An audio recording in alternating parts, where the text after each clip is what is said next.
right. Hey, everyone. This is Kim Andersack. I'm with the South Carolina Homeschooling Connection. I consider myself sort of the busybody of homeschooling in South Carolina, and this is one of the topics that I think would be an interesting thing for us to talk about, is being a new homeschooler. These friends that I've gathered with me today have just completed their first year of homeschooling in South Carolina, and so we're interested to know what their experience was like, what their expectations were coming into this, and kind of what they learned out of it. So we have Janel, what's your last name? Stier? Yes. And she has actually been homeschooling for a while, but just moved to South Carolina. So this is her first year in South Carolina. So that's kind of an interesting transition for us to find out how that worked out for you. And Kiyomi Ramirez is just finished her first year of homeschooling as well and pulled her kids out of public school and has completed a year.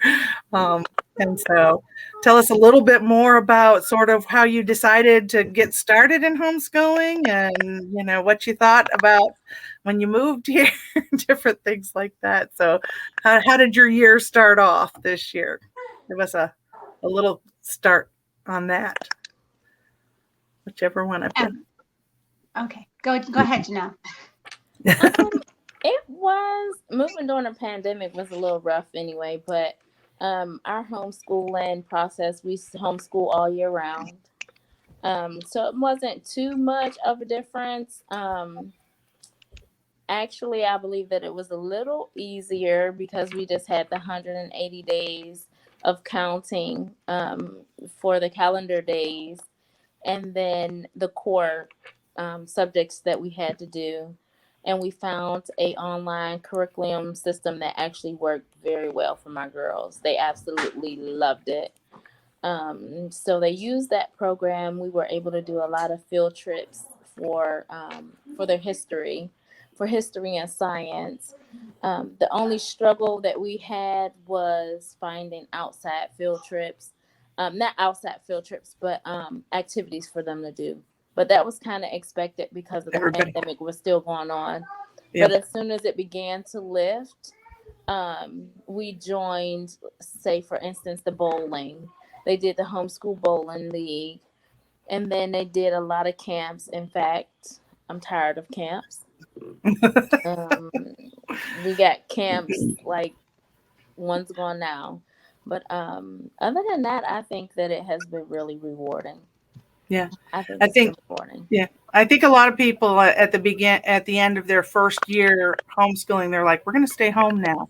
So I think we're going to get that same feeling again pretty soon, going, we're going to stay home a little bit. But yeah, we've all been with that pandemic fatigue and isolation and going, I need to get out of the house. We need to see other people. So that is a little different this year. Mm-hmm. I mean, it was, I think the girls, being that we moved from North Carolina to here, they didn't have that chance to meet many friends. Mm-hmm.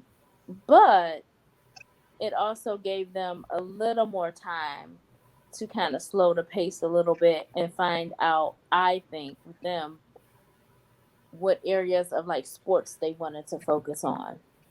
Because before then, they wanted to do soccer, volleyball, and softball. Yeah. And now they kind of tamed it down and they're more focused, I just want to try one or two. They actually had time to read up and research on things that they wanted to do. So it hasn't been too bad. No. All right. How about you, Kiyomi? How'd you get started? Well, we had one in kindergarten, and then she was kindergarten 2019 to 2020. And so in March, when school shut down and everyone was sent home with homework from the district, that was super intense. And that mess, the first month of work they sent us home with was we were teaching them kindergarten. And it was every single subject and everything they would get in the school day, but the amount of work that they expected to be accomplished every day was I was blown away. I was like, oh, we're doing like 8 hours of work every day as if she's at school. Okay. And you needed to check off every box, and it was like PE and music and art and singing. All the electives needed to be completed as well. And it was like, okay, all right. And then I think the second month, you could tell the parents had spoken up. And so it was a lot lighter of a load. April. And then May to the end was basically like math, science, language arts, a little bit of social study. Like it was very, then it was a dramatic, like, here's some stuff you might want to do, blah, blah, blah. And then the letter came like, none of this can be graded anyway. And if this is the work you have to finish it. And so it was miserable because I made my poor child do every single task and check off every box. And we got the letter at the end that was like, it's not going to be graded. She's just going to pass or fail. And I was furious. Like, I was like, oh no. And then, the summer and the mess and the uncertainty of school open, in person, not in person, virtual, blah. And I saw the virtual schedule, and she was going to be on the computer from 8 a.m. until 3:30 p.m. Monday through Friday. And I was like, absolutely not. Because at that time, her two little brothers, I think he's turning 6 this year. So he was turning 5 last year. 4 turning 5. And Tino was 1 turning 2. And I was like, I can't monitor her and help her on the computer like 8 hours a day and help them with life. So yeah. Right. So you made the decision to say, I can do this. Yeah. Yeah. And so in my like crazy planning brain, I printed out all the standards for the state of South Carolina and then proceeded to try to find a whole curriculum that would match first grade requirements for everything. And that was a little intense. And I asked everyone that I knew who was a homeschooler. And my one friend gave me excellent advice, and she basically told me all the things that she does, but she'd only ever homeschooled 1 kid. So she didn't know about multiple children, and this is how you handle that kind of a life. And then my other friend who had like 5 kids, and they'd homeschooled every single year of their lives, when I asked for help, he was basically like, well, you're going to really want to think about it before you get into it, because it's not for everyone. And I was like, did he just tell me I can't homeschool my kid? He cast a lot of doubt on my ability of life. So I was like, oh, that's very welcoming and inviting. Okay. Yeah. Mm-hmm. Yeah. Yeah. The critics come out to tell you what they think. Right. He's like, we've been very successful homeschooling our 5 children, but I don't know that you could handle it. And I'm like, okay. Thank you. All right. Yeah. So, but you felt a lot of pressure to get it right? Yes. To get started. Yeah. To do everything perfect. Mm-hmm. Right. Mm-hmm. Right. And some of it does have to do with the experience that you came from the school where they handed you this stuff and said, this is what you have to do. This is how we do it. This is how, but I'm going to tell you, that's not really how they really do it either. A lot of teachers were just trying to help you make busy work to fill your time in your day. And that's what they were told to do. But that does, give you a kind of a perspective that this is a lot. I'm going to have to do a lot. And, and then you read what the requirements of the law are. And like Janel, you've come from other states where now North Carolina has some of the similar requirements, but you've come from other places that don't have any requirements. No. So does that feel like restrictive to you when you come to a state that has, this is what it says? Like it feels like a lot? I actually think rules are better. I know in Texas it was almost just like whatever you say go, whatever, it's just whatever.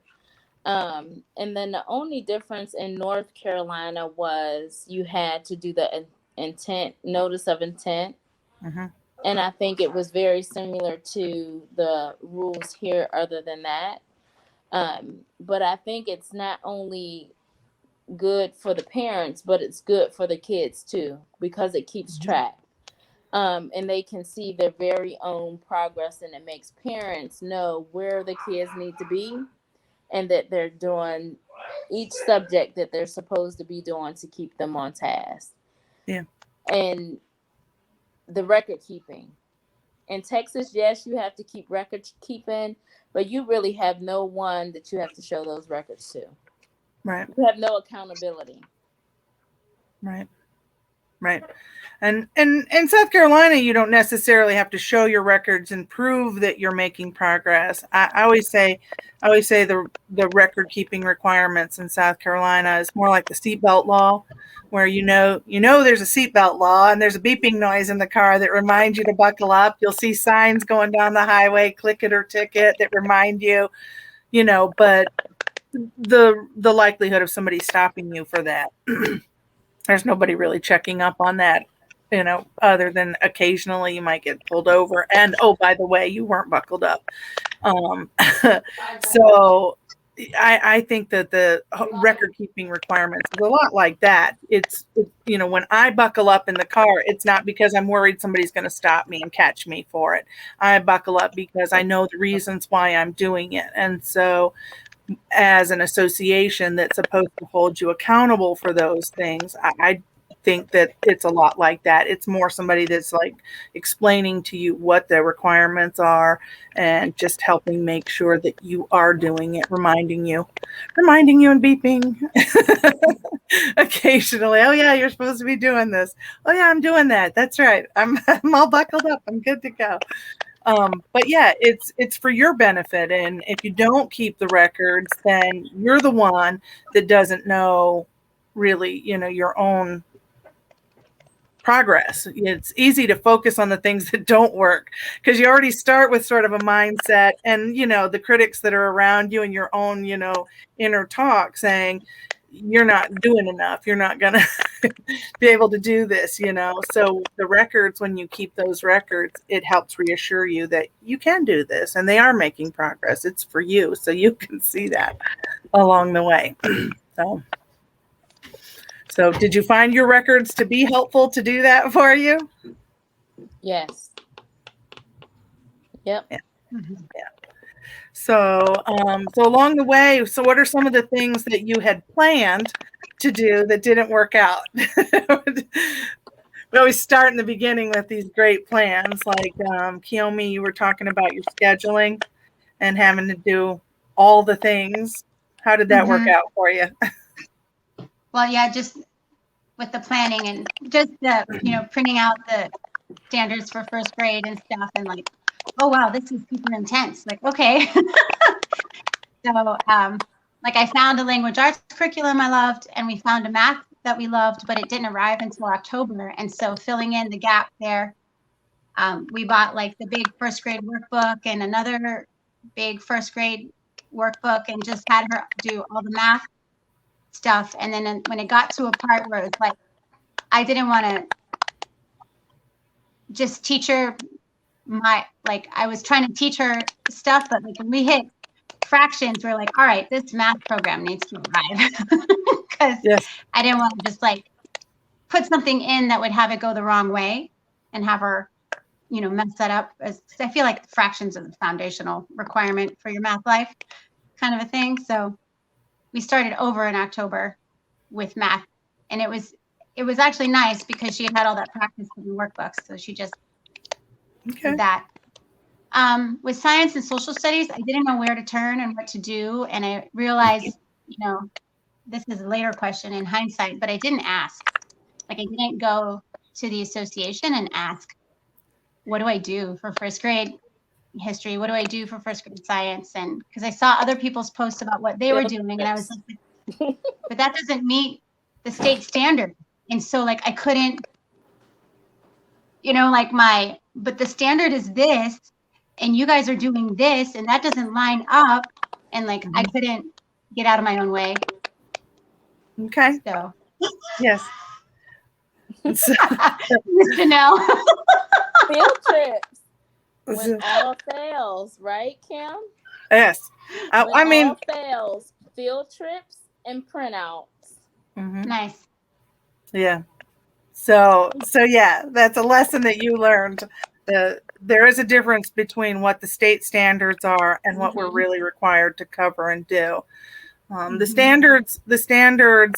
I mean, we're covering some basic subjects, but we're wide open in what we can cover in there. And when you're working one-on-one like that, or even just with your own couple of kids, you can do things that are more on their interest based. It doesn't have to say, well, they're doing butterflies at this this grade level. We have to do the life cycle of a butterfly. I mean, it might be something that interests them, but it might not be. They might be more interested in frogs instead, And so, yeah, you can follow what their interests are, and you don't have to stick necessarily to what the guidelines are, and letting yourself let that go. The guidelines are a good guide rail, though. Everybody wants something to hang on to when they get started. And so finding a curriculum that says, this is what you do next, and this is what you do next, and this is what you do next. It's just like finding a good recipe book. Once you get the hang of the cooking of it, though, it's like, well, we don't really like this and this and this. I'm going to modify this recipe to suit me how I want to. And it's the same thing with your educational plan. You can get a curriculum, but it's like, nope, we're not doing that. Skip over that. Because and so you can modify those things, and you don't have to stick exactly to that guide rail. So that's a good lesson to learn the first year. Yeah, I'm much more excited about this upcoming year than I was gung-ho for last year, but some of it was just miserable for both of us, for my child and for myself, and then my husband, when he would come in and try to do it on some days, and I'd be like, no, she has to do this. She has to get through it. And we were just all like, So I'm much more excited about this upcoming year and the flexibility. And now I finally feel like I understand when they're like, well, as a parent, what do you want your child to learn? Because I couldn't get off but it doesn't line up with the state standards. And it's like, okay, but if I want them to learn American history this way, they're going to get what they need for state standards out of that. Yes. And I finally understand that now. And I did not understand that before. Yeah. Yeah.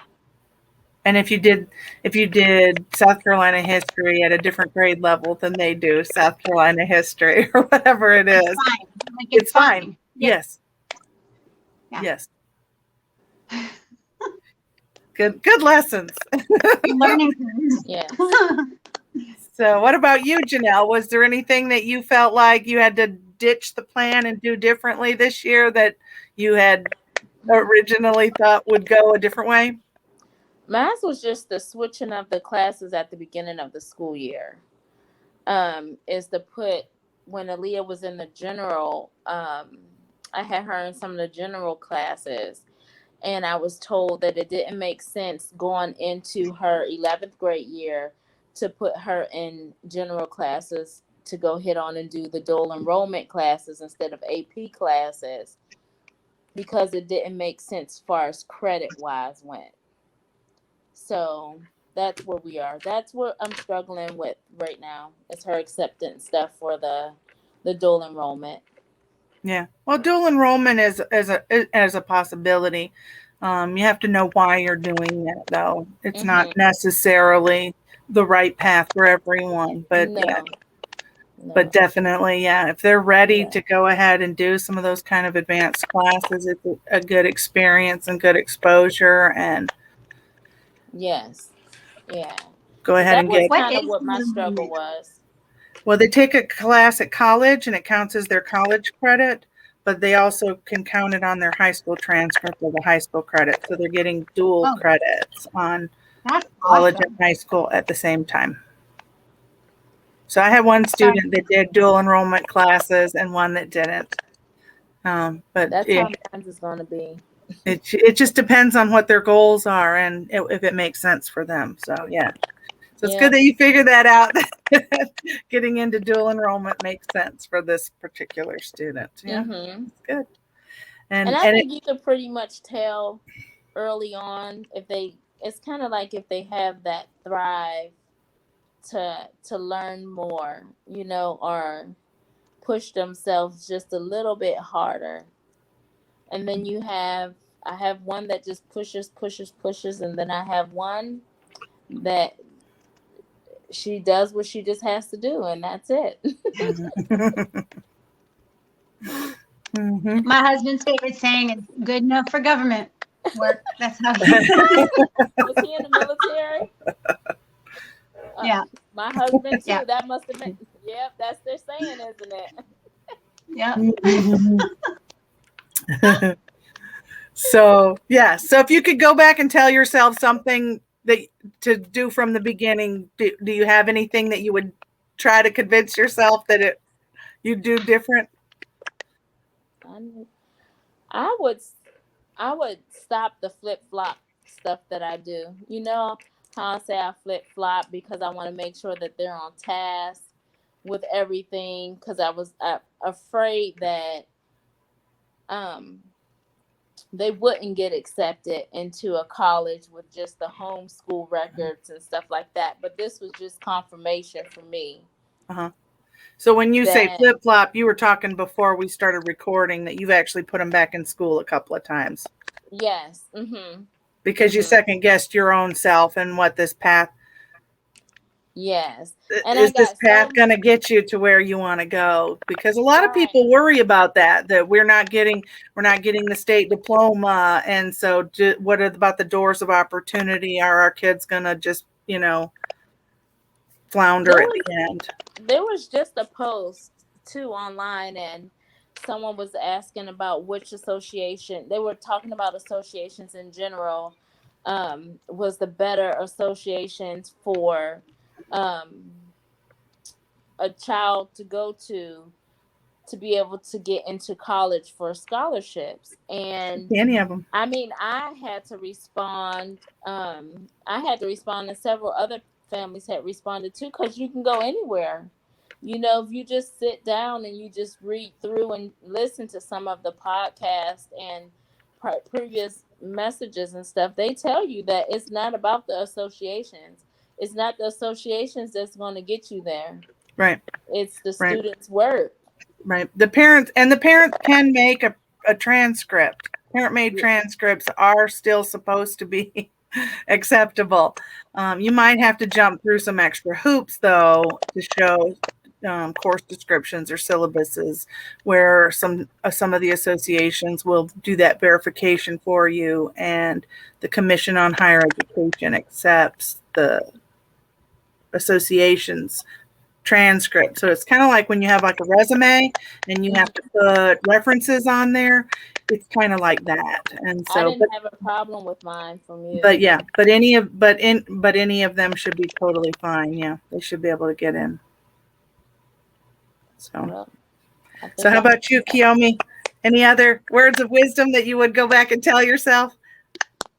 Yes. So what I had to realize halfway through, because my husband and I also own our own business, and so working from home while homeschooling at the same time, at first I would wake up and be like, breakfast, school now, and let's get it done. And then 3 o'clock would roll around, and she would be tired, and I would be tired, and I would be angry that I hadn't done any of my own job yet for the day, and dinner needed to start at 5, and no. So when I finally also remembered that it was my homeschool, I could write the calendar how I wanted to write the calendar.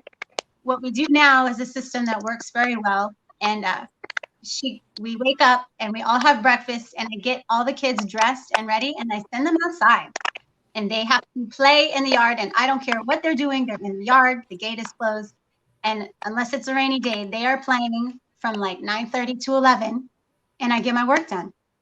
I take care of all the major things that have to be accomplished.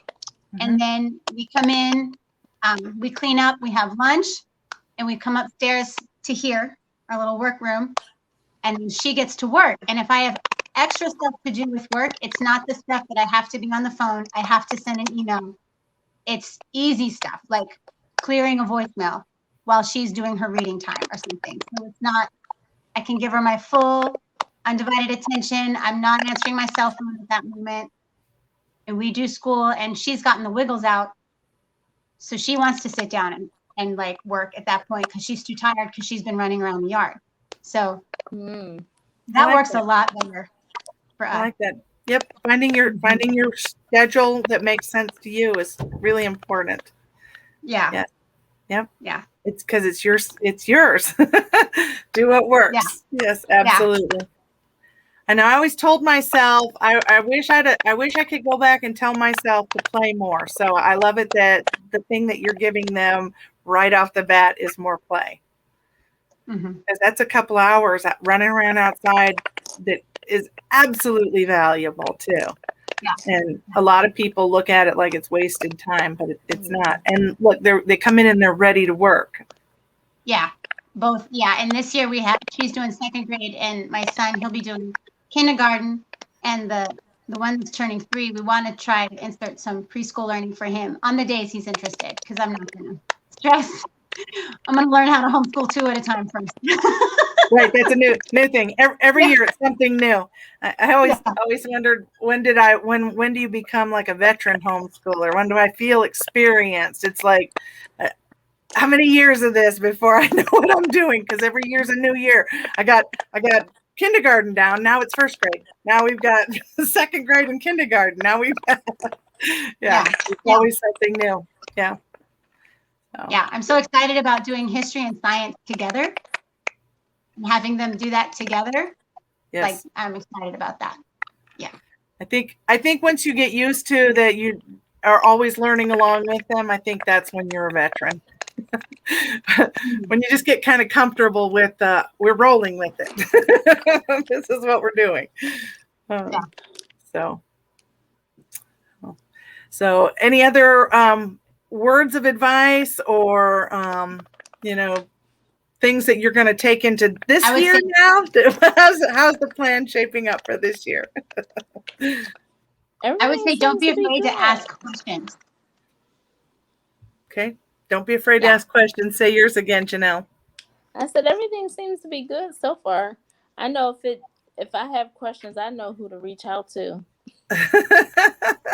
There are experts around. That's one of the things that I do think is great about homeschooling in South Carolina is that because of the associations, like you were talking about North Carolina, you register directly with the Department of Ed.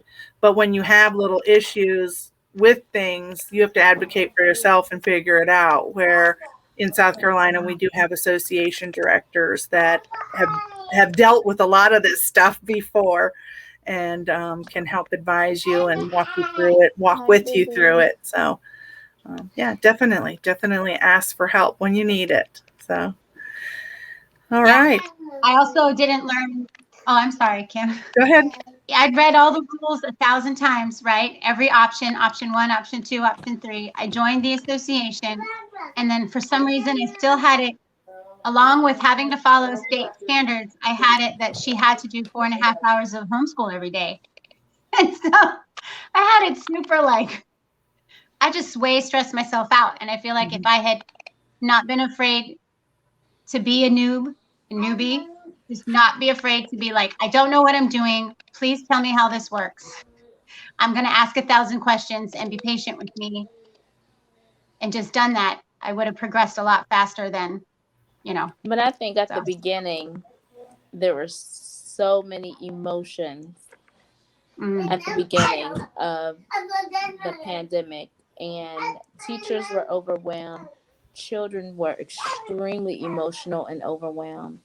Parents were just devastated and afraid of, I think, rejection. I mean, I've seen, and I have so many family members and friends that just felt like they were being rejected from the school districts, and packets thrown at them with no instruction or guidance. So I think all your feelings were very valid, how you didn't want to reach out for help, but you ended it successfully though. Yeah. That's really kind of you, Janel. Yeah. That's very comforting. Yes. We do the best we can. We do the best we Mhm. can. And I'm really Yeah. impressed, though, the number of people that chose to homeschool that made this decision because of the pandemic, but at the end are still going, you know what? This is still the right choice for us. We're going to keep going now. Stop scooping. And so that is really, I hope, a good thing for the homeschool movement, that people got a peek behind what it's really like and kind of pull back that mystery. I mean, we're all suffering from the pandemic isolation and fatigue from it, that we're ready to get back together and see people. So if they think that that's what homeschooling is, that we're all used to being alone, we're not. But No. but I do think for the most part, people that were trying out homeschooling and saying we're going to do this for this year have gotten a better understanding of what it really is, what we're trying to do here. So hopefully good things will come from all of that, and we learn as we go. And yep, definitely ask questions along the way. So thank you guys for coming today and sharing your insights with us, and hope to see some more people next time on our next session. So thanks. Okay. Thank you so much. See you later. Bye.